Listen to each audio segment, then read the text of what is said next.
teman-teman semua, kembali lagi di channel YouTube saya. Nah, di bab kali ini kita akan mempelajari 4 materi, yaitu konsep, yang kedua ada TCP/IP model, encapsulation dan decapsulation, atau name of TCP/IP message, dan yang terakhir ada OSI layer model. Oke, kita masuk ke materi yang pertama, yaitu konsep.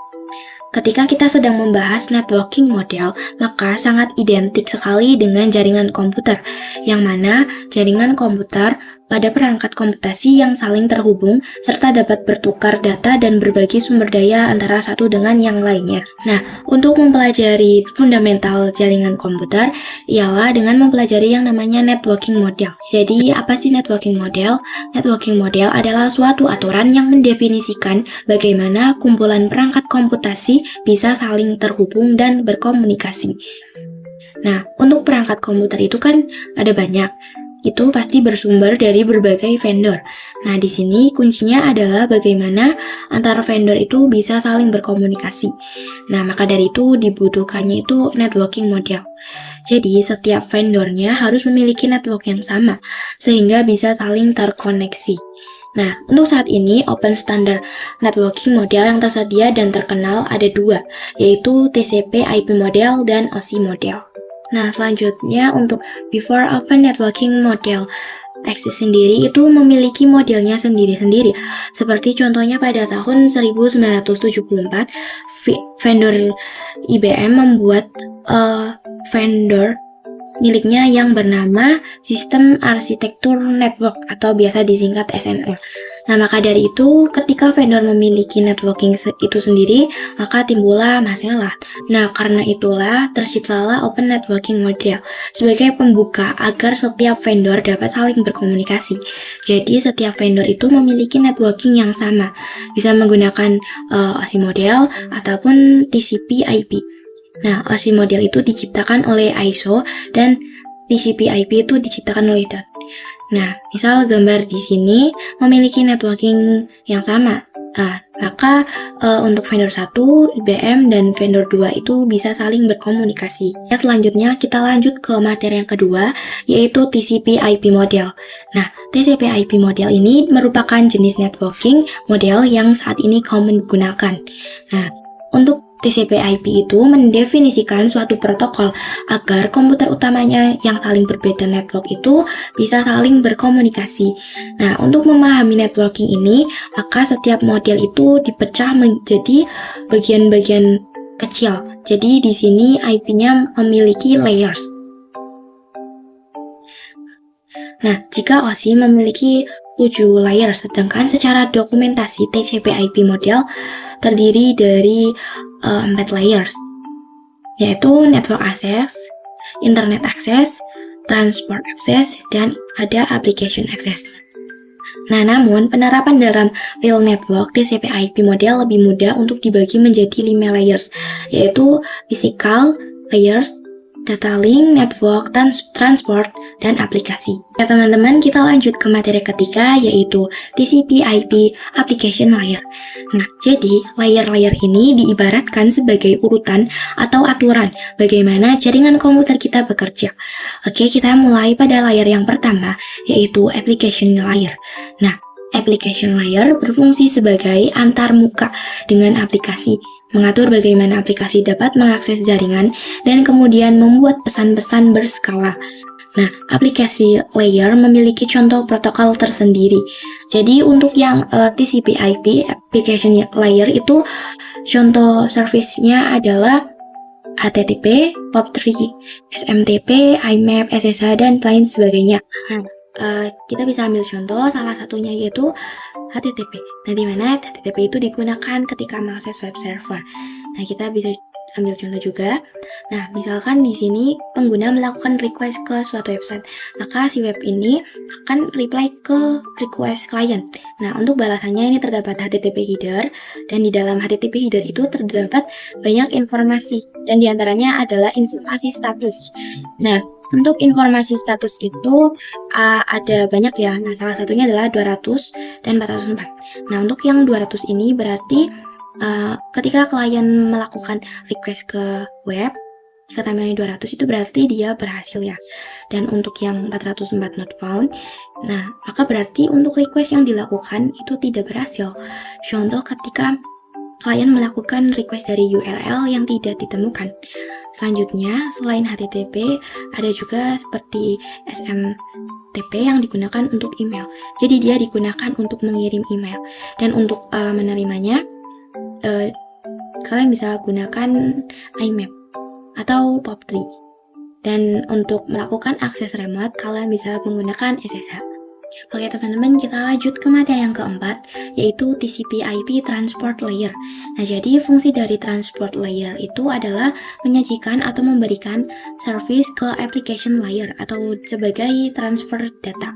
Nah, untuk Transport Layer terdiri dari dua protokol, yaitu yang sering digunakan adalah TCP dan UDP. Nah, untuk perbedaannya kalian bisa lihat gambar di sini. Tapi ini tidak selalu jelas ya teman-teman.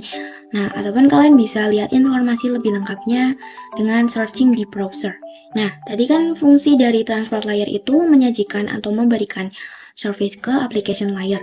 Nah, salah satu service-nya yang disediakan oleh transport layer khususnya pada protokol TCP adalah error recovery mechanism.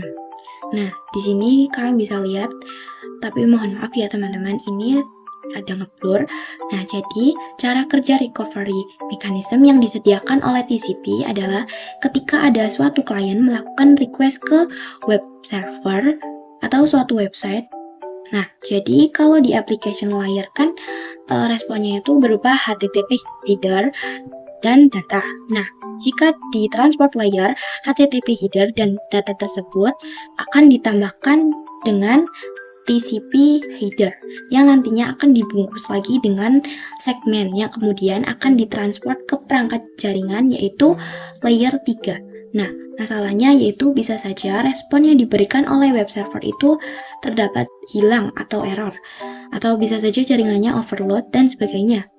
Nah, artinya sudah banyak komunikasi atau bandwidth-nya tidak cukup. Jadi, jika terjadi kejadian seperti ini, maka klien akan melakukan request lagi, dan nantinya web server akan mengirimkan ulang untuk paket yang hilang yang diminta oleh klien tadi. Nah, itu adalah contoh dari TCP. Nah, adapun contoh yang UDP. Nah, untuk yang UDP itu dia tidak peduli teman-teman. Jadi kalau misalkan klien melakukan request ke server, terus nanti si web server akan reply dengan HTTP header dan TCP header, terus misalkan ada paket yang hilang, nah si UDP ini akan bodo amat karena dia akan langsung ngirim ke klien. Nah, jadi bisa kalian lihat di sini kalau UDP itu is more faster. Jadi UDP itu bisa digunakan untuk video streaming, games, dan aplikasi-aplikasi lain yang membutuhkan kecepatan data. Selanjutnya kita masuk ke materi yang kelima, yaitu TCP/IP Network Layer.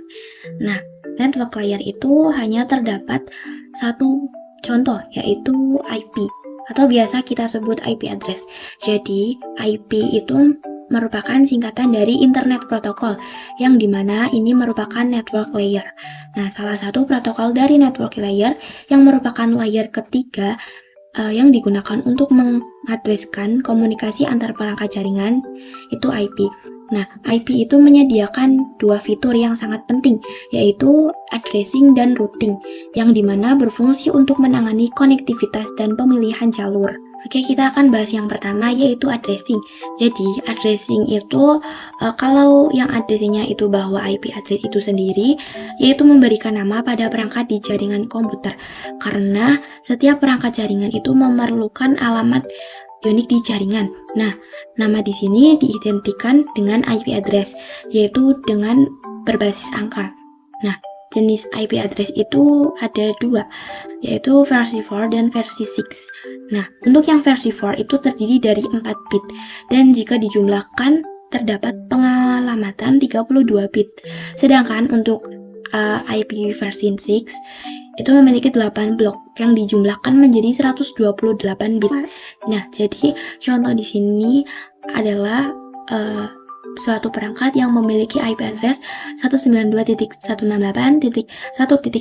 dan perangkat kedua ini memiliki IP 192.168.1.2. Nah, ketika suatu perangkat memiliki IP maka jika suatu perangkat ini ingin berkomunikasi, tinggal tunjukkan nama tersebut. Nah, sekarang kita akan membahas yang routing. Nah, jadi routing itu identik dengan istilah router ya. Nah, router itu memiliki cara kerja yang disebut dengan routing. Jadi, routing adalah salah satu fitur yang disediakan pada IP bagian network layer yang bekerja layaknya kantor pos. Nah, ini seperti ini ya teman-teman. Nah, kita bisa ambil contoh di sini ketika kita ingin mengirimkan paket. Nah, mesti lewatnya di kantor pos terdekat ya teman-teman. Nah, nanti dari pos yang terdekat akan diantar ke rute yang tercepat, yang mana bisa dicapai alamat yang dituju.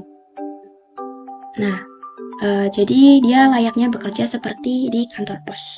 Yang selanjutnya kita masuk ke materi yang ke-6, yaitu TCP/IP, data link layer, dan physical layer. Nah, data link layer itu mendefinisikan protokol yang dibutuhkan pada physical layer. Nah, jadi istilahnya itu dia mendefinisikan secara fisik apa yang digunakan untuk menghubungkan antar perangkat. Dalam hal ini, biasa kita menggunakan kabel UDP. Nah, untuk yang berbasis wired, itu menggunakan kabel UDP, dan sedangkan yang menggunakan gelombang elektromagnetik itu yang berbasis wireless. Dan salah satu fitur pada data link ialah FCS atau Frame Check Sequence. Dia adalah Error Detection Mechanism. Nah, atau hanya terdeteksi error tanpa recovery. Nah, ini hampir mirip ya dengan transport layer yang ada di protokol TCP. Di sini kita bisa lihat perbedaannya.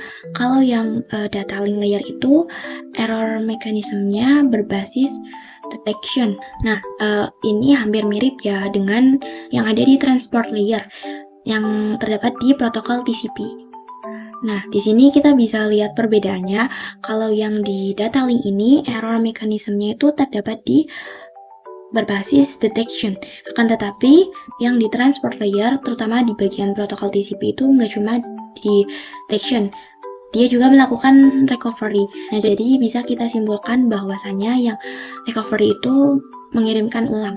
Nah, kalau yang TCP setelah di detection, maka dilakukan refresh ulang lalu dia dikirim kembali. Oke, kita masuk ke materi yang ke-7, yaitu encapsulation decapsulation. Nah, pada materi kali ini kita akan mempelajari materi encapsulation dan decapsulation. Nah, encapsulation itu proses membungkus data dengan header data pada data di setiap layernya. Nah, adapun untuk decapsulation itu kebalikan dari encapsulation. Nah, bisa kalian lihat pada gambar di sini, jika kita memiliki data yang berawal dari application layer, kemudian diarahkan ke transport layer, dan di transport layer ini, dia akan ditambahkan TCP header. Nah, ketika kita sudah sampai di transport layer, maka dia akan ditambahkan protokol TCP header. Pada bagian ini, nama message-nya adalah segmen. Nah, kemudian jika ingin diteruskan ke layer berikutnya, yaitu network layer, yang akan ditambahkan IP header. Nah, nama dari message layer ini adalah IP paket. Nah, setelah itu ketika kita diarahkan ke data link layer, maka akan ditambahkan data link header dan data link tailor. Dan bagian ini nama message-nya adalah frame. Nah, jika sudah sampai data link layer dan masuk ke layer berikutnya, yaitu physical layer, nah itu sudah berbentuk bit, yaitu 0.1.0.1. Jadi yang dilakukan sender yang ingin mengirimkan paket data ke receiver prosesnya dinamakan encapsulation. Sedangkan decapsulation artinya perubahan agar jadi data lagi. Jadi yang tadinya bit ketika sampai di data link berbentuk seperti ini, ketika sudah sampai di network layer, data link header dan tailornya dihapus. Ketika di transport layer, IP paketnya dihapus. Ketika di application layer, TCP atau UDP-nya dihapus juga.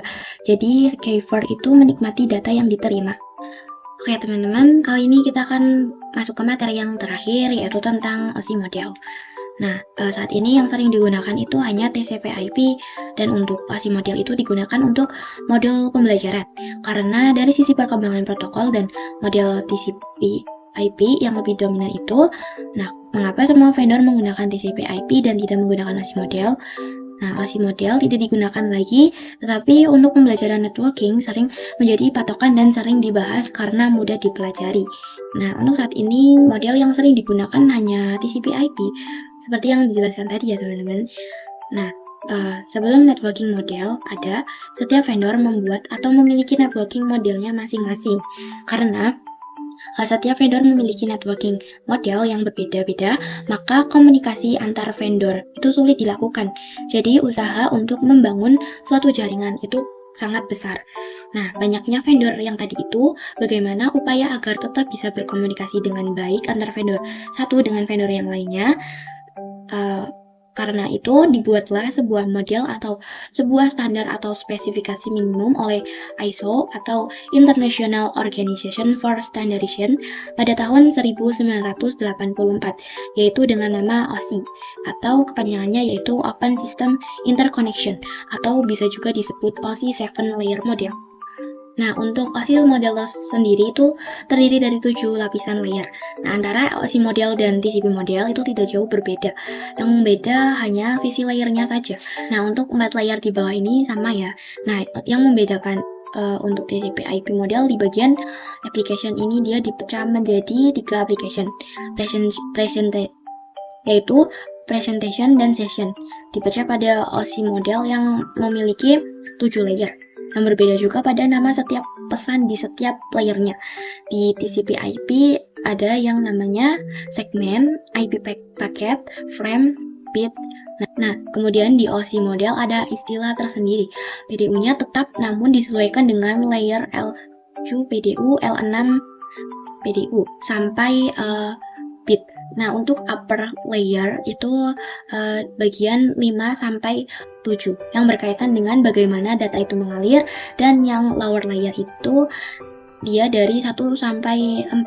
Nah, ini merupakan berkaitan user interface, data formatting, dan communication session. Sekian video pembahasan dari saya. Jika ada salah kata, mohon dimaafkan. Sampai jumpa di video saya yang selanjutnya ya. Dadah.